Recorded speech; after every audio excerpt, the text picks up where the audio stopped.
about to hear is true. Only the names have been changed to protect the innocent. NBC brings you Dragnet.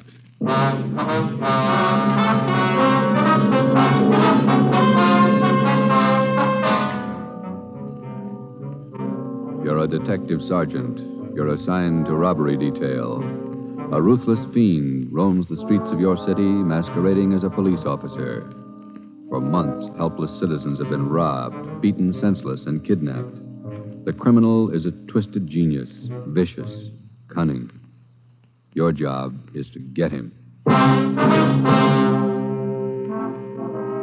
Dragnet, the documented drama of an actual crime, investigated and solved by the men who unrelentingly stand watch on the security of your home, your family, and your life. For the next 30 minutes, in cooperation with the Los Angeles Police Department, you will travel step by step on the side of the law through an actual case from official police files, from beginning to end, from crime to punishment. Dragnet is the story of your police force in action. It was Wednesday, June 4th. It was warm in Los Angeles. We were working the night watch out of robbery detail. My partner's Ben Romero. The boss is Ed Backstrand, chief of detectives. My name's Friday. I was on my way back from communications, and it was 11:13 p.m. when I got to room 27A. Robbery detail. Oh, hi, Joe. Hi, Ben. Did you get that message to call home? Yeah, bad news. What's the matter? That doggone kid of mine, chicken pox. Oh, again? Last year it was the mumps. Year before that, the measles. Every time I get set for a vacation, he decides to catch something. Well, forget it, Ben. Think what a comfort he's going to be in your old age. Go ahead, laugh. You'll find out. Yeah. How are you, Friday? Romero? Fine. What can we do for you? You don't look like you remember me. Oh, no, wait a minute. Name's Savage, isn't it? George? It's Johnny, Sergeant. Johnny Savage. You remember now? Oh, sure. Those liquor store robberies out in the Wilshire district. About 6-7 years ago, wasn't it? 10 years, Romero. You ought to remember that. You were at the trial. We testify in court every week.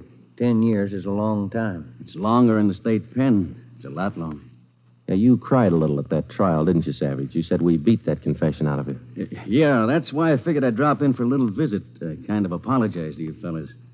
You gave me a square deal. I guess I kind of lost my head. I figured I'd apologize. Oh, that's all right, Savage. When'd you get out? A couple of weeks ago. I did it the hard way. Served 10 flat. I don't know my day. You find a job yet? Yeah, Friday. I'm working nights. What kind of a job? Laborer in a warehouse, south end of town. Good. You decided to level? 10 years in prison's a long time. You learn a lot of things. Nights are long, you think a lot. You get things straightened out. I hope you mean that. Sure, I mean it, Friday. I've got everything straightened out. I know who my friends are, and I know who to watch out for. You sound like maybe you're on the right track. I got it figured, Romero. Not like you two fellas.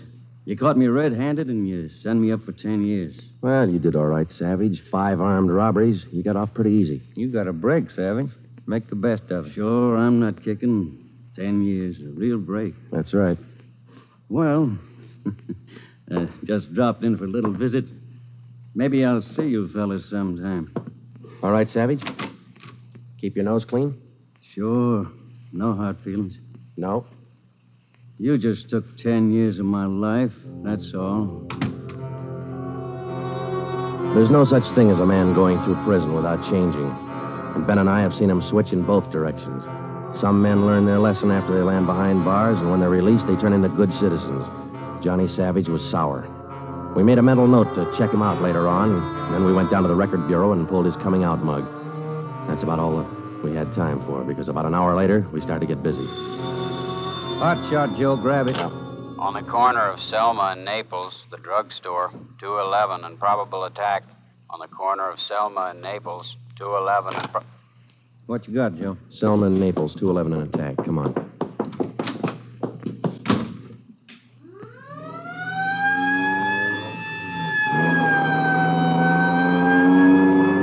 Here we are, Joe. Over there on the four corners. Yeah. All right. Come on. We got the story from the victim, the store owner, Mr. Thomas. For the most part, it was the usual rundown of an early morning holdup. There was only one exception. Oh, I've had young hoodlums try to hold me up before, but there was nothing like this one. How you mean, Mr. Thomas? Well, he came in here just before closing, and ordinarily I'd have kept an eye out because that's the time to look for him. But this fella came to the door and said he was a policeman, so I let him in. He looked like a cop. Barged right up to me and the wife behind the counter and pointed a gun. And she screamed, and he hit her in the face with the butt of the gun. Sergeant, it was horrible. That's the way it started, and that's the way it kept going. Because most of the victims and most people don't realize that as a citizen, they have the right to check on police officers' identification when in doubt. After we got the story from Mr. Thomas and checked the store in the neighborhood, Ben and I headed back for the office. Attention, all units. At the end of North Baxter Road near Hillcrest, victim of 211 and slugging. Car 7172, take the call. Code 3. Attention, all That's units. 4 blocks away from the last one. Let's roll on it, huh, Ben? Right, I'll hit the siren. You get the light. By the time Ben and I got up to the end of North Baxter, the men from car 71 were already there. The victim was telling his story. His face looked like it had been through a meat grinder. We're just shifting the car into second to make the hill when I hear this siren behind me, and I see this red light flashing in the side view mirror. Well, naturally, I pulled over to the curb, and I was just reaching for my driver's license when the cop runs up, yanks me out of the car, and starts clubbing me in the face with the butt of his gun. Did you get a look at him? Think you can describe him? No, I'm afraid not. He swung me around and kept me staring into that red light on his car all the time he was beating me. After a while, everything just went black. When I woke up, my wallet was gone, all my money's... 45 minutes later, Ben and I were interviewing the third victim, a young housewife out in the Wilshire district. Same trademark. I tried to tell him, Sergeant. I tried to tell him I didn't have any money, but he wouldn't listen. He kept holding me by the throat and beating me with his fist like he enjoyed it. Beating me. Yeah, all right, Mrs. Jameson. Could you tell us how he got in the house? He came in the front door and rang the bell. I opened the door, but I left the burglar chain on. He said he was a policeman. So when he demanded I open the door all the way, I did. Then he grabbed me. And you can't describe the man for us, Miss Jameson? He was tall, and he had dark hair and big hands. That's all. It was like a nightmare. A horrible nightmare.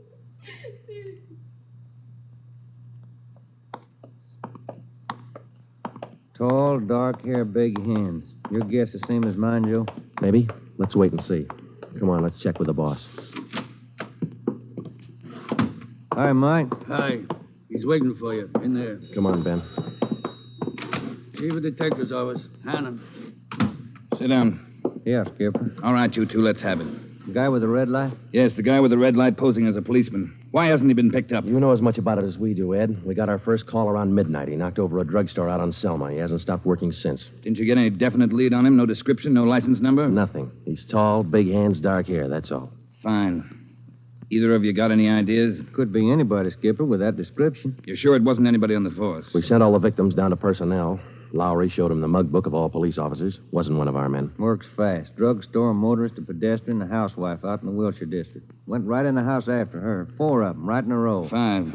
Huh? There's a 20-year-old kid in the next room. Came in just before you got here. A couple of hours ago, he was sitting in a car with his girl up in Mulholland Drive.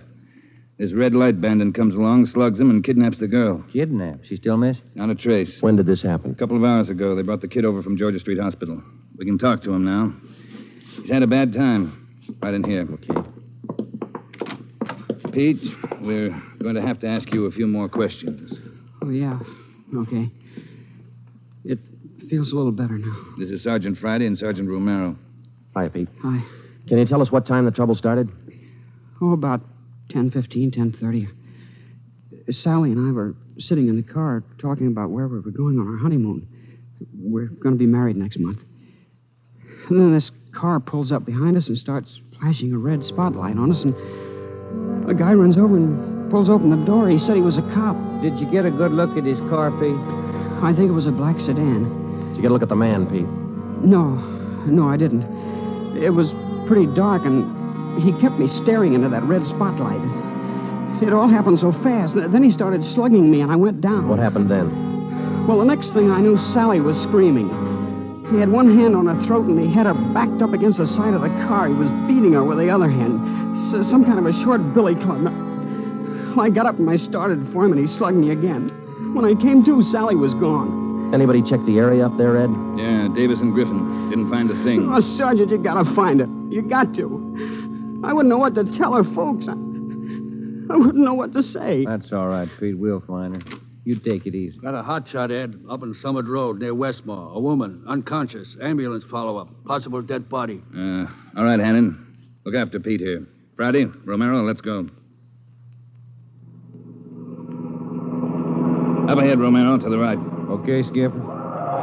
Yeah, there's the ambulance and the cruiser car. Sure a lonely-looking spot.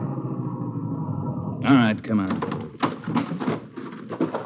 Hiya, Doc. What'd you find? Hiya, fellas. Right over here. Just gonna take her in. Where'd you find her? Over there, by the side of the road. Somebody driving by saw her. They called us. Any identification? This bracelet on her wrist. To my dearest Sally from Pete. December 25th, 1947. That's a girl, all right. What are the chances, Doc? I wouldn't bet on him. Pretty bad shape. Well, have you seen enough? Yeah. Friday, Romero, call the crime lab and check the area for footprints and tire tracks. I'll ride back in the ambulance with the girl. If she regains consciousness, I want to talk to her. All right? Okay, Ed. I'll meet you in the office by 8:30. We're working straight through till we get this guy. See you at the office, Skipper.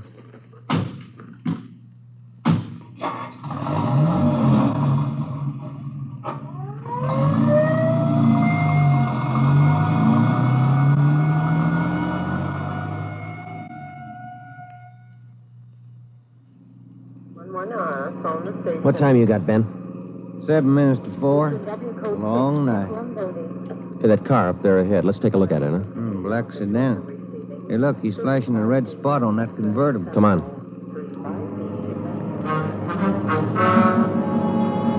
He sees us, Joe. He's pulling away. Get that gas pedal down to the floor. Already there. He's turning off right. Hit the siren. I'll get the light. We're gaining a little, Ben. Next corner to the left. Joe, where'd he go? It's a fancy driver. Try the alley up ahead to the left. Must have turned up that cross street. Get through the alley and double back on him. Right. There he is, Ben. Look out. Watch it, Joe. Watch it. He's going to ram us.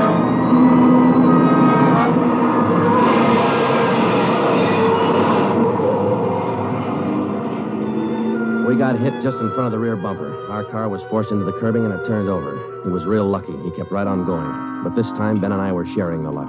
All we got out of it was a couple of nasty cracks in the head and a few bruises, but it was enough to keep us in a hospital under observation for a day.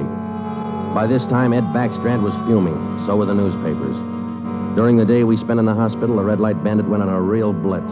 He pulled 6 more jobs, 1 liquor store, 2 residential holdups, and 3 car robberies.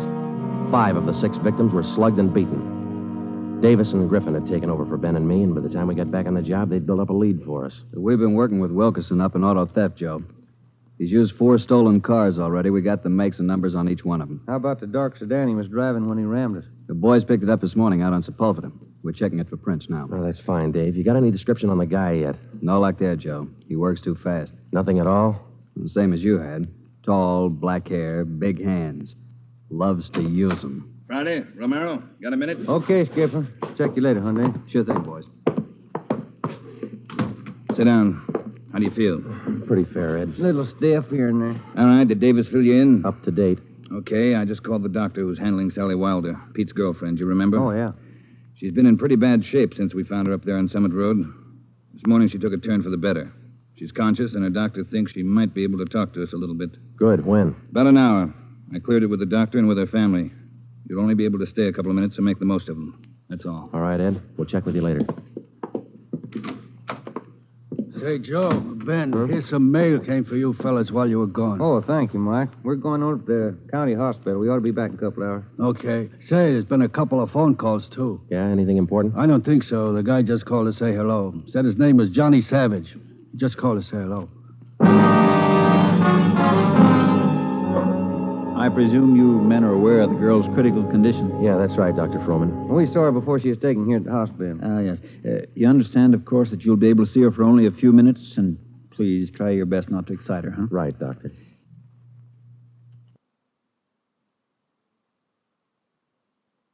Sally isn't able to talk.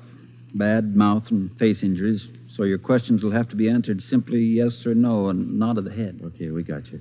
We only have a few questions, and we want to know if she can identify the man who beat her from these pictures we've got here. All right, Sergeant. This way, please. Thank you.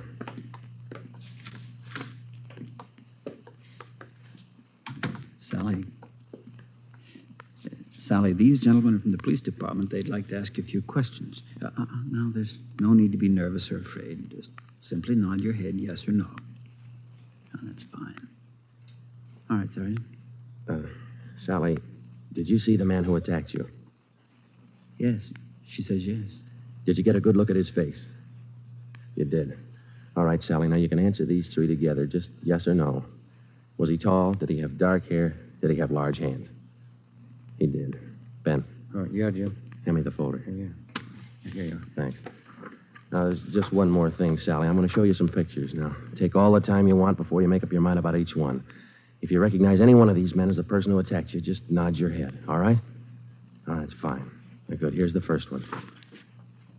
No? All right, here's the next one. No. How about this one? No? All right, here's another. Do you recognize him? This was the man? Are you sure, Sally? Thank you. That's all. Let's go. Did you find what you wanted, Sergeant? Yes, Doctor, we did. Here, it's this one. Nice-looking chap. Who is he, Sergeant? His name's Savage, Dr. Froman. Johnny Savage. When we got back to the office, we checked in with Ed Backstrand. In 5 minutes, an all-points bulletin and a full description of the suspect was broadcast to every radio car, every motorcycle officer, to every sheriff and law enforcement agency in Los Angeles and Southern California. By nightfall, the manhunt was on. More than a dozen extra patrol units were called in for duty that night, and when they pulled out of the police garage, the name, the picture, and the full description of Johnny Savage was in the possession of every officer. The same for the patrolmen, whether they walked a beat downtown or out in the residential areas. The picture of Johnny Savage went with them. Everything was done that could be done. On the second night of the manhunt, far out on the edge of town, Johnny Savage, the red light bandit, got his 12th victim, a 63-year-old storekeeper. Attention, all units. 939 Markham Street, near Clark. 211 and slugging, code 3. Ambulance dispatched. All units. 939 Markham Street, near Clark.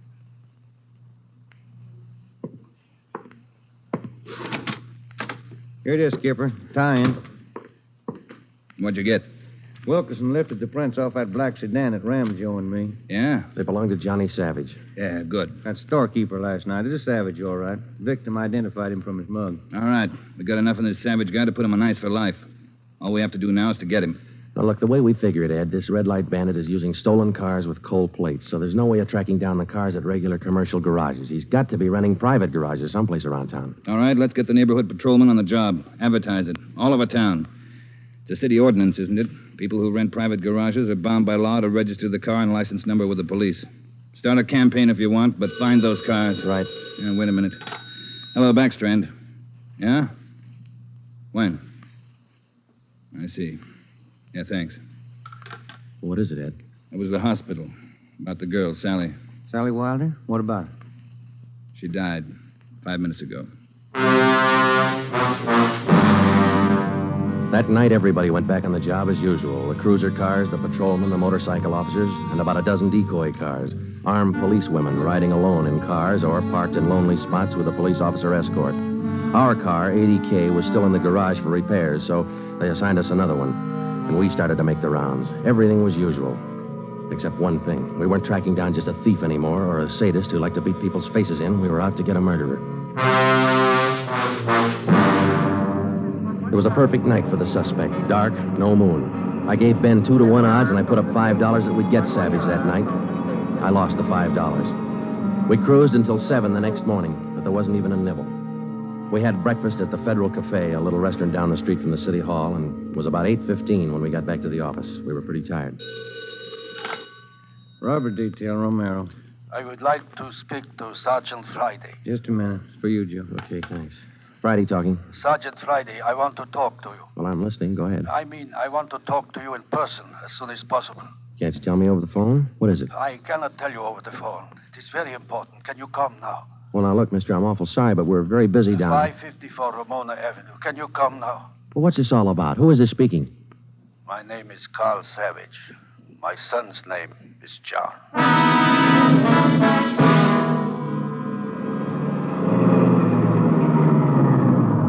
Here it is, Joe. Neat-looking little place. Yeah.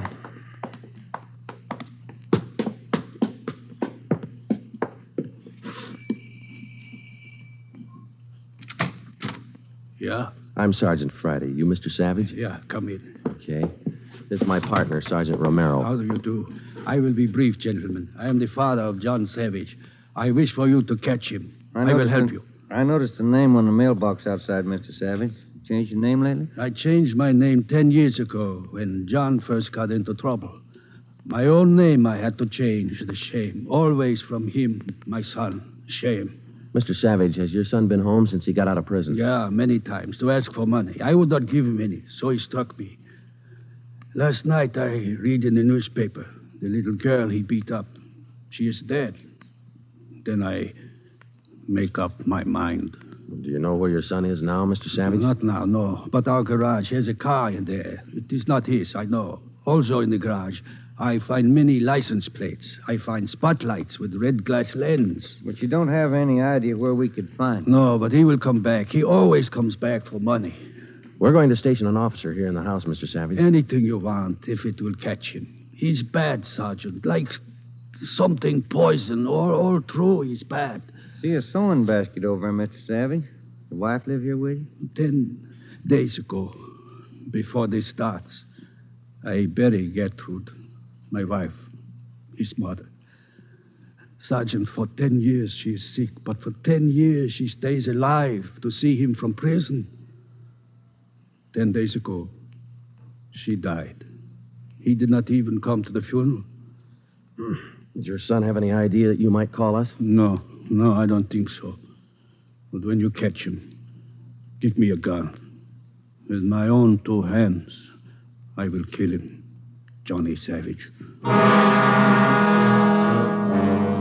Before we left, we called Ed Backstrand and we brought him up to date. He sent 3 detectives out to relieve us, Davis, Griffin, and Marsh. We told them to keep an eye on the house and the stolen car in the garage.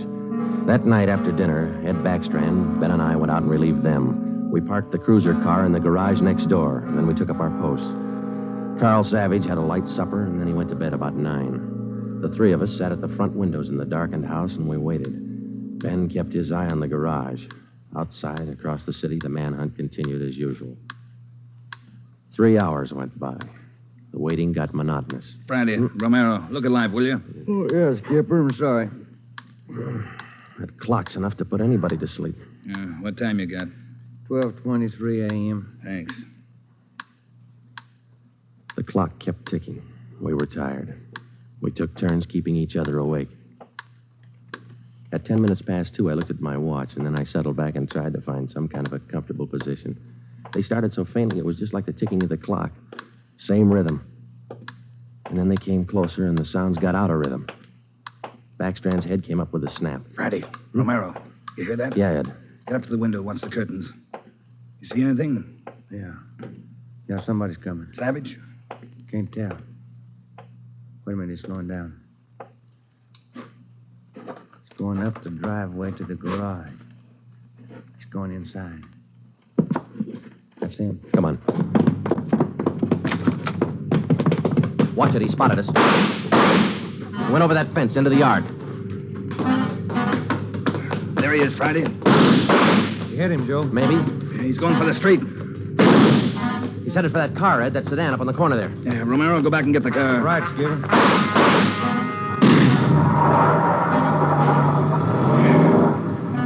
Must have parked up the block before he came around. Where's Romero? I don't know. Oh, here he comes now. All right, let's go. Get that radio on, Joe. It's already on, Ed. All right, give him a call. Any sign yet? No, nothing so far. Next corner to the right, Ben. Unit 80K to Control 4. 80K to Control 4. Control 4 to Unit 80K. Go ahead. Clear and keep frequency 4 open. This is an emergency. 80K, roger. Frequency 4, open and clear. Attention, all units on frequency 4. Stand by. 80K, go ahead. Yeah, there he is, Friday. party up ahead. Dark blue sedan. Control 4, we are in pursuit of the possible red light bandit. Suspect is driving a dark blue 1949 sedan. License number in the 7 column. 61 Robert 784. Use caution. Suspect is armed. Code 3. Attention, all units. Attention, all units. Unit 80K now pursuing possible red light bandit. Suspect is driving a dark blue 1949 sedan. License number in the 7 column. 61 Robert 784. Use caution. Suspect is armed. Code 3. Your location, 80K. Control 4, we are headed east on Wilshire Boulevard, crossing La Brea. Attention, all units. Suspect is headed east on Wilshire Boulevard, crossing La Brea. Watch it, Romero. Don't lose him. I see him, Skipper. Control 4, still pursuing red light bandit. Headed east on Wilshire, now crossing Rossmore. Attention, all units.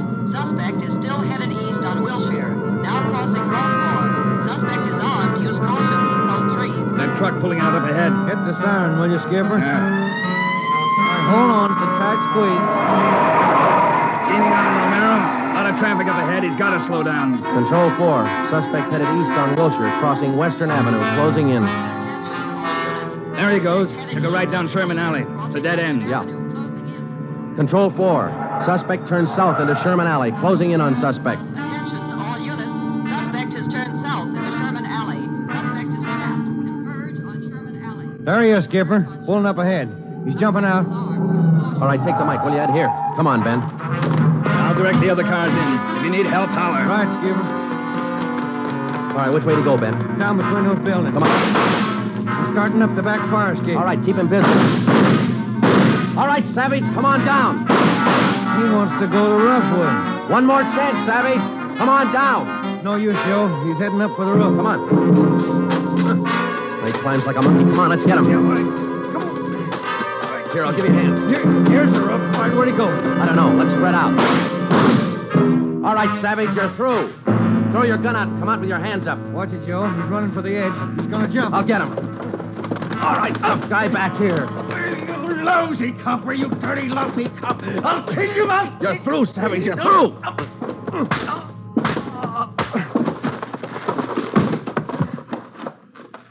Good, Joe. Yeah. Throw the cuffs on, will you? Yeah, you just betcha.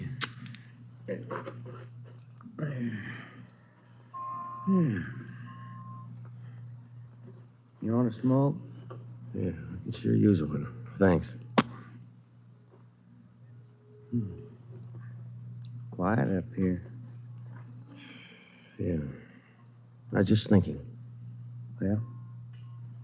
Carl Savage, this guy's father. Mm-hmm. What about him? Nothing. What would you do, Ben, if your son was a murderer?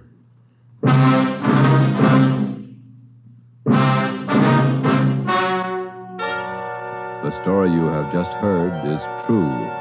Only the names were changed to protect the innocent. John Savage was tried and convicted of murder in the first degree. He was executed in the lethal gas chamber at the state penitentiary.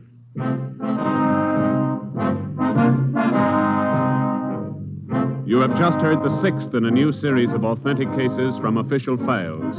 Technical advice for Dragnet is furnished by the Los Angeles Police Department.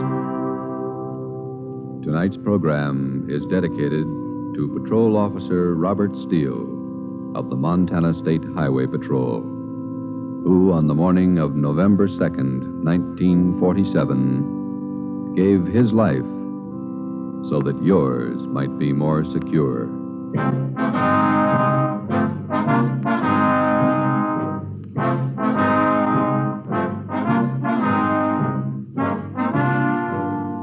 Dragnet came to you from Los Angeles.